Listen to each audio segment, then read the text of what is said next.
पश्चिम बंगाल में आज जो हालत है, पश्चिम बंगाल में ममता जी के सरकार होने से पहले ममता जी का सबसे पहला नारा था कि 2 लाख का हर साल 2 लाख गवर्नमेंट जॉब में व्यवस्था करूँगा यूथ के लिए। उनका मैनिफेस्टो में भी था। वो हुआ है?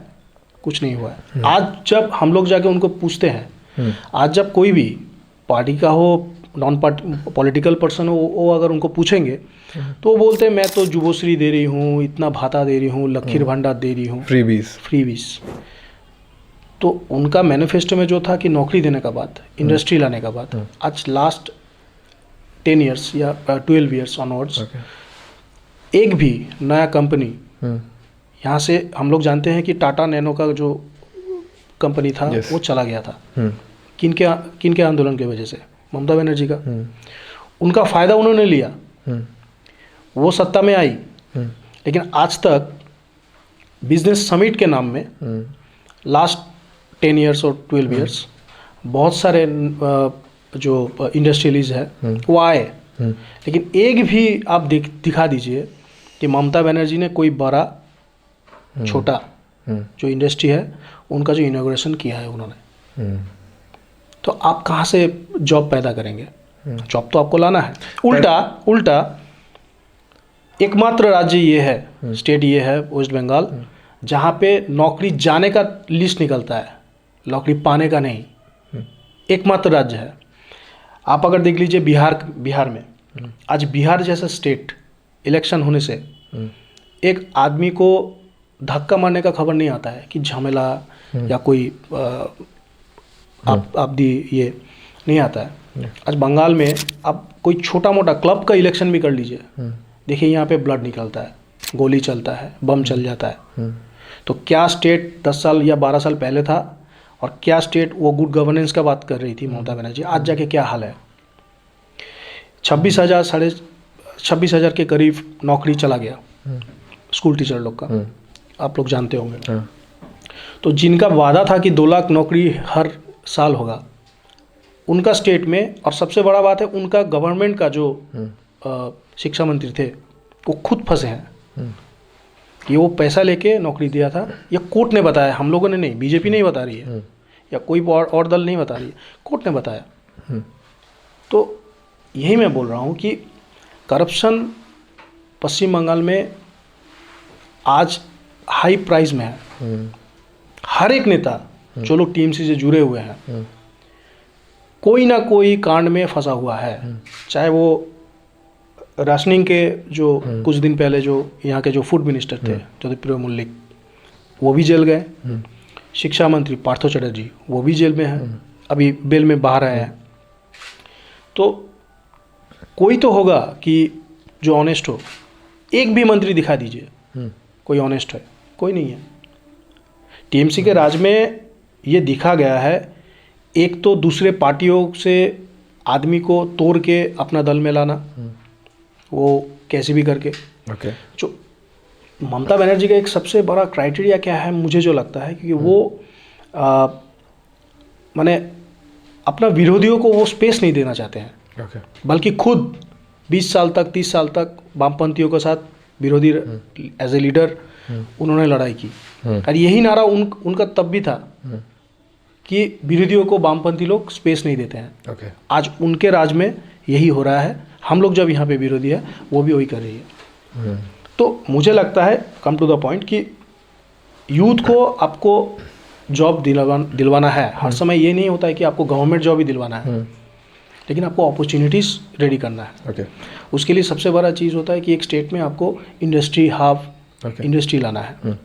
वो कहाँ है? वो तो नहीं है, वो मिसिंग है, इसलिए हम लोग लड़ाई कर रहे हैं। Coming back to the point कि आपने जो बताया कि प्रीवियस जो गवर्नेंस था बंगाल में, बीट सीपीएम का टाइम या फिर बीट जो करंट पॉलिटिकल पार्टी है, इन दोनों समय में सबसे वर्स्ट कंडीशन कब का था आपके लिए, और क्यों बीजेपी उससे बेटर टाइम ला सकती है?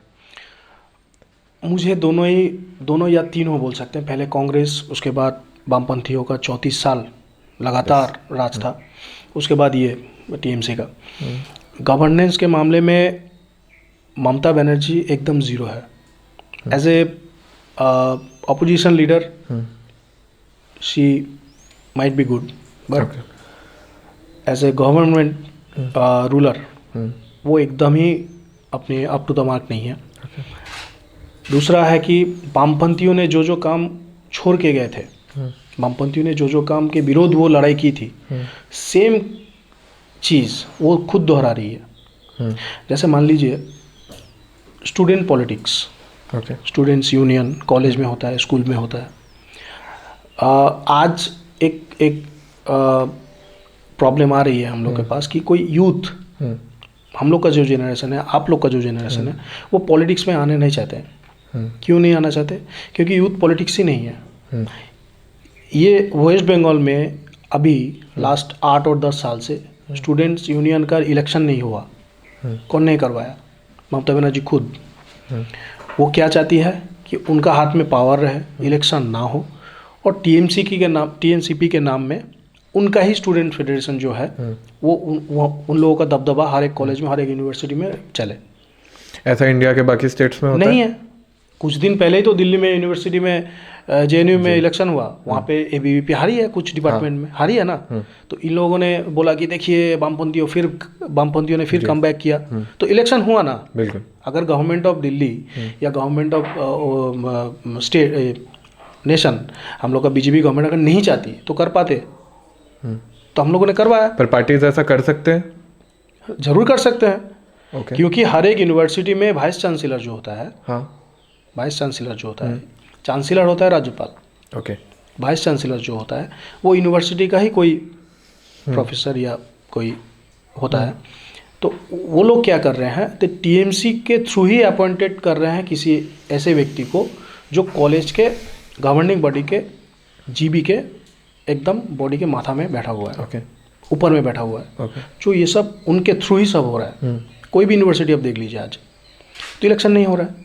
अगर आप इलेक्शन नहीं करवाओगे तो न्यू जनरेशन जो कॉलेज में आ रहा है उनका भी कुछ सोच होगा, उनका भी कोई विचार होगा, भले कोई भी विचारधारा के हो, तो उनको एक्सप्रेस करने का तो वो मौका तो देना चाहिए। मैं खुद स्टूडेंट्स पॉलिटिक्स से उठ के आया हूँ। मैं सुरेंद्रनाथ कॉलेज का जनरल सेक्रेटरी रहा।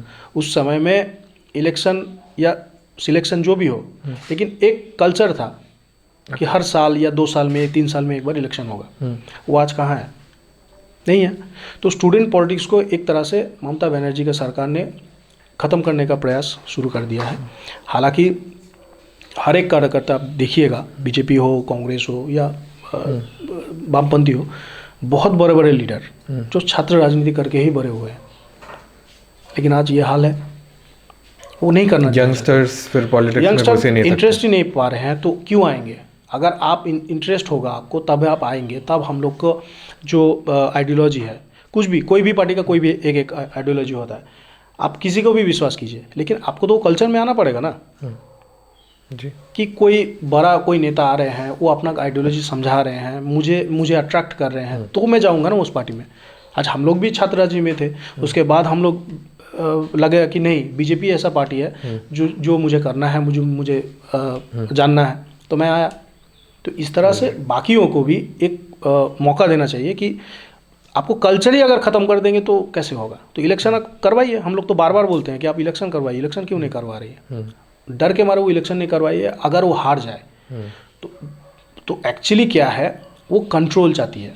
हर एक चीज़ में ममता दी को कंट्रोल पाना है, चाहे वो यूनिवर्सिटी हो, क्लब हो, कुछ भी हो, चाहे वो हम लोग बोलते हैं ना मुदी खाना का दुकान, उसमें भी उनको कंट्रोल चाहिए, कुछ नहीं छोड़ती है। इसलिए हम लोग बोलते हैं कि लेडी हिटलर को तो हम लोग देखे नहीं है, किताब में पढ़े हैं, लेकिन उनका और उनके में कोई अंतर नहीं है।